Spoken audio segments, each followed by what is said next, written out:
নমস্কার বন্ধুরা, অভিকথা ইউটিউব চ্যানেলে সবাইকে স্বাগত। 3 ইঞ্চির একটা ছোট্ট পটে যে গাছটিকে আপনারা দেখতে পাচ্ছেন, লতা জাতীয় গাছ। থাম্বনেল দেখে অনেকেই বুঝতে পেরেছেন যে আজকের কোন গাছটির কথা বলছি। ঠিকই ধরেছেন, এটা হলো অনন্তলতা বা কোরাল ভাইন। খুব পরিচিত একটা গাছ বর্তমানে, তবে একটা সময় পর্যন্ত একে কিন্তু অনেকেই চিনত না। নিতান্তই ছোট গাছ।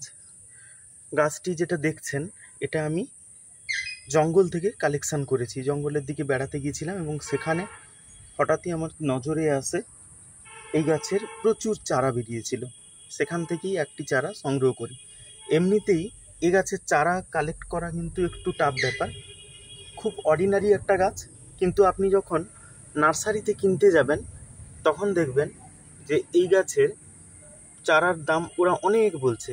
কোথাও 400, কোথাও 300, কোথাও 100, 150। অথচ নিতান্তই একটা অর্ডিনারি গাছ, রাস্তার ধারে যেখানে সেখানে হয়ে থাকে। সচরাচর বোলপুরের দিকে আপনারা দেখতে পাবেন এই গাছকে রাস্তার কাছে হয়ে থাকতে। আমাদের পূর্ব মেদিনীপুরেও যেখানে সেখানে জঙ্গলের দিকে হয়ে থাকে। এর পাতা এবং ওই সুন্দর ফুলের জন্যই গাছটা কিন্তু বেশি পরিমাণে আকর্ষণীয়। শুরুতেই বলে রাখি যে এই যে গাছটা দেখছেন, গাছটির কিন্তু যখন বাড়িতে লাগানোর ক্ষেত্রে কিন্তু আপনাকে প্রচুর সতর্ক থাকতে হবে। কেন না, এই গাছ সবসময়ের জন্যই সবার উপরে রাজত্ব করতে চায়।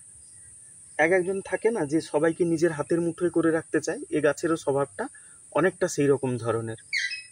এর প্রকৃতিটা জানা দরকার, তার কারণ এই গাছ বাড়িতে আপনি নিয়ে এসে দুমদাম লাগিয়ে ফেলবেন, পরে কিন্তু অন্যান্য গাছকে রক্ষা করা কঠিন হয়ে যাবে। এবং একে সবসময়ের জন্য একটু ডিস্টেন্স মেনটেন করে রাখবেন। তা না হলে এর পাশে যে গাছই থাকুক, এ তাকে কিন্তু অবলম্বন হিসেবে জড়িয়ে ধরবে। আর একবার জড়িয়ে ধরা মানে সে গাছকে ধীরে ধীরে ধীরে ধীরে মৃত্যুর দিকে ঠেলে দেবে।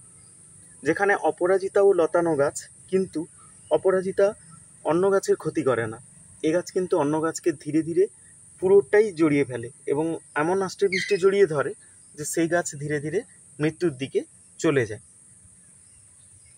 যেহেতু জংলি গাছ, এ গাছেরও রোগ বিসুখ হয়ে থাকে।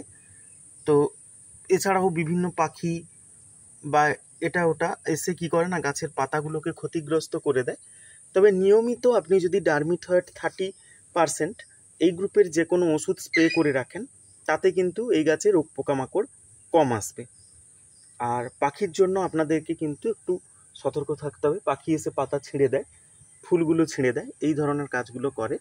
তো সেটার জন্য আপনাকে সাধারণ কিছু, যেরকম পাখি তাড়ানোর জন্য যেসব ব্যবস্থা আমরা ঘরোয়াভাবে করে থাকি, সেগুলো করলেই হবে। পাখি বলতে যেখানে ছাতারে পাখির উপদ্রবটা বেশি, সেখানে কিন্তু এই জিনিসটা একটু হয়। তবে ছাতারি পাখিকে আপনি যদি নিয়মিত খাবার দিয়ে রাখেন, তাহলে কিন্তু দেখবেন যে ওরা আর গাছের কোনো ক্ষতি করতে আসবে না।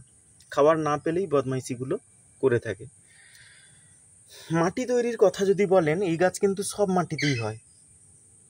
ঠিকই শুনছেন, সব মাটিতেই হয়। যে কোনো মাটিতে, বালি, মাটি, এই দুটোর মিশ্রণ দিয়ে আপনি মাটি করতে পারেন।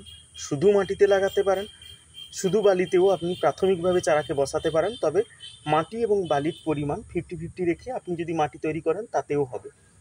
সারের খুব একটা যে বিশেষ প্রাচুর্যতা রয়েছে এই গাছের, তা কিন্তু নয়। এই গাছ কিন্তু খুব যে সার পছন্দ করে তাও নয়। মোটামুটি জীবন ধারণ করার জন্য যতটুকু সার দরকার আপনি যদি ততটুকুই দেন, তাতে কিন্তু অনন্তলতা চলে যায়। এর নাম অনন্তলতা কেন? অনন্ত শব্দের অর্থ যার কোনো অন্ত নেই, এর কোনো শেষ নেই। একে আপনি যেখানে মানে রোপণ করে দিবেন, তারপরে দেখবেন যে এর কোনো শেষ নেই, এদিক থেকে ওদিক চারিদিকেও ছড়িয়ে পড়ে এবং একটা সময় পর দুর্বোধ্য হয়ে যায় যে এর প্রকৃত গোড়াটা কোনখানে ছিল। এই জন্যই এর এরকম নাম। বীজ থেকে চারা হয় খুব সহজে। কাটিং থেকেও অনেকে চারা করেন, তবে কাটিংয়ে যদি আপনি 10টা কাটিং লাগান, সেখান থেকে একটা বা দুটো চারা আপনি পেতে পারেন। সব ক্ষেত্রে সাকসেসফুল হয় না, কিন্তু আপনি যদি বীজের চারা পান তাহলে সেটাই ভালো হবে। সচরাচর বর্ষাকালেই এদের হচ্ছে প্রজননের সময়। সেই সময় এদের বীজগুলো ছড়িয়ে পড়ে এবং সেখান থেকে চারা অনায়াসে পাওয়া যায়। তাই প্রাক বর্ষার সময় আপনি লক্ষ্য রাখবেন কোনো গাছ নজরে পড়লে যে ওর ফল এসেছে কিনা বা বীজগুলো পরিপক্ক হয়েছে কিনা। আমার গাছটাতে এখনও ফুল আসেনি এই কারণেই, কারণ গাছটা মাত্র 1 মাসও এখনও হয়নি, 15-20 দিন আগে গাছটাকে লাগানো, এবং তারপরেই দেখুন গ্রোথটা।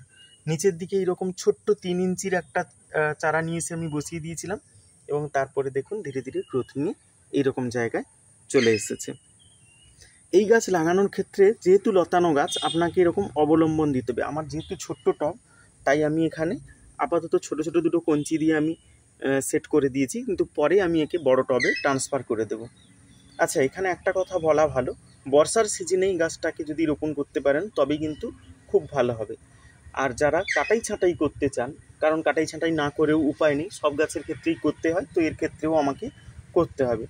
কাটাই ছাঁটাইয়ের ক্ষেত্রে ভালো সময় যেটা হলো সেটা হচ্ছে ফেব্রুয়ারি মাসের শুরুর দিকে, এবং তাছাড়া আপনি হচ্ছে এই প্রাক বর্ষার তে আপনি কাটাই ছাঁটাই টুকটাক হালকা করে দিতে পারেন, অথবা অক্টোবর মাসের দিকে করতে পারেন। তবে অক্টোবর মাসটা আমি এড়িয়ে যেতে বলবো, কারণ শীতটা হচ্ছে এদের ডরমেন্সি পিরিয়ড, সেই সময় এই গাছ একদমই স্থির হয়ে যায়, তখন কিন্তু এদের কোনো গ্রোথ থাকে না বা কিছু না।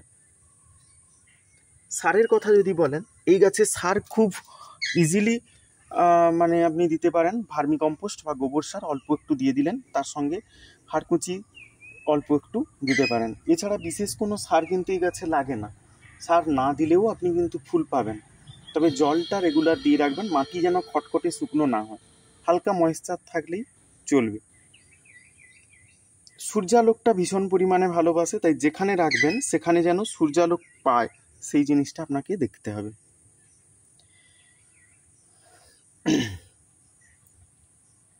এই গাছের আরও একটা বিশেষ ব্যাপার হলো, সেটা হচ্ছে যে এই গাছ যখন আপনি কাটা ছাঁটাই করার পর অন্যান্য গাছে যেমন হালকা করে আপনি ফাঙ্গিসাইড লাগিয়ে দেন, এর কেবলমাত্র কাটা জায়গাতেই আপনি হালকা ফাঙ্গিসাইড লাগাতে পারেন, যেহেতু টবের গাছ সেই জন্য।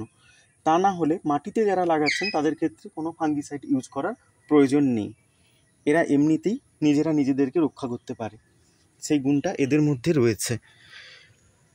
অনেকে অনন্তমূলের সঙ্গে অনন্তলতাকে তুলনা করে ফেলেন, কিন্তু অনন্তমূল সম্পূর্ণ আলাদা গাছ, তার ভিডিও খুব শীঘ্রই আসছে, কারণ অনন্তমূলের চারা আমার রয়েছে অলরেডি, আমি সেটাও একটি জঙ্গল থেকে সংগ্রহ করেছিলাম, তো তার চারাও রয়েছে আমার কাছে, তার ভিডিও খুব শীঘ্রই আমি আপনাদের সামনে তুলে ধরব, তার বেশ কিছু উপকারিতাও রয়েছে, সেটা সেই সময়ই বলবো।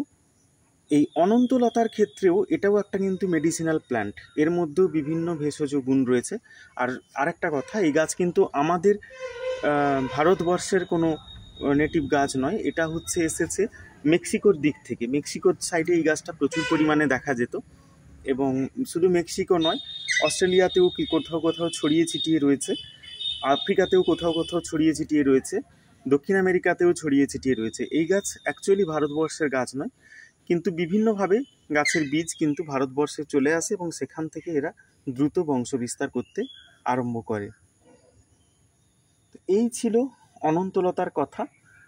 ফুল এলে অবশ্যই আমি কিন্তু এর একটা আপডেট ভিডিও আপনাদের সামনে নিয়ে আসবো, কারণ ফুল ফুটতে একটু দেরি হবে, নিতান্তই বাচ্চা গাছ, সদ্য লাগানো, তো এর ফুল ফুটতে একটু দেরি হবে, আর ফুল যখনই ফুটবে আমি কিন্তু ফুল ফুটে গেলেই এর হচ্ছে ভিডিও আবার একটা করে দেখাবো, এবং তখন কি কি ছোটোখাটো যত্ন পরিচর্যা থাকে সেগুলো বলে দেব। আর এই সময় একটা কাজ আপনারা করতে পারেন, এই যে ছোট ছোট মানে ভাগগুলো দেখতে পাচ্ছেন গাছের ডালপালা, তো এগুলোকে আপনারা কেটে দিতে পারেন, পিঞ্চিং করে রাখতে পারেন। এটা করলে কি হবে, এটা করলে হচ্ছে আপনার গাছের হচ্ছে প্রচুর ডালপালা আসবে, এবং অনেক ডালপালা যত বেশি আসবে তত বেশি পরিমাণে আপনি ফুল দেখতে পাবেন, আর ফুলগুলো এই জায়গাগুলো থেকেই হয়, তো আপনি যত কাটবেন তত কিন্তু ফুল আপনি দেখতে পাবেন, গাছটা যত বুশি হবে তত কিন্তু আপনি ফুল দেখতে পাবেন। আর বড় টবে লাগালেও সেখানে আপনাদেরকে একইভাবেই ওই অবলম্বনের জন্য স্টিক বা লাঠি কিছু একটা দিয়ে দিতে হবে।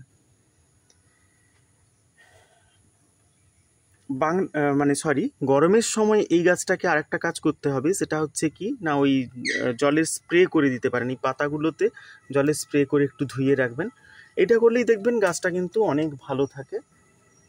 আর বিশেষ কোনো পরিচর্যা লাগবে না। তো এই ছিল অনন্তলতার কথা। ভিডিওটি ধৈর্য ধরে দেখার জন্য আপনাদের অনেক ধন্যবাদ। সবাই ভালো থাকুন, সুস্থ থাকুন। সম্ভব হলে বাড়িতে একটা করে অনন্তলতা নিয়ে এসে লাগাতে পারেন, যাদের জায়গা রয়েছে, যাদের মানে যারা সময় দিতে পারবেন। কারণ এই গাছের ক্ষেত্রে কাটাই ছাঁটাই করা, ঘন ঘন এদের লতা এদিক ওদিক বেরিয়ে যায়, সেগুলো মেনটেন করে রাখা, এগুলো যারা করতে পারবেন তারা মোটামুটি বাড়িতে কিন্তু এই গাছটাকে নিয়ে এসে লাগাতে পারেন। এছাড়া বিশেষ কিছু বলার নেই এই গাছ সম্পর্কে। ভিডিওটি ভালো লাগলে অবশ্যই লাইক করবেন, কমেন্ট করবেন এবং নিত্য নতুন ভিডিও পাওয়ার জন্য চ্যানেলটিকে সাবস্ক্রাইব করে আমার পাশে থাকবেন। ধন্যবাদ।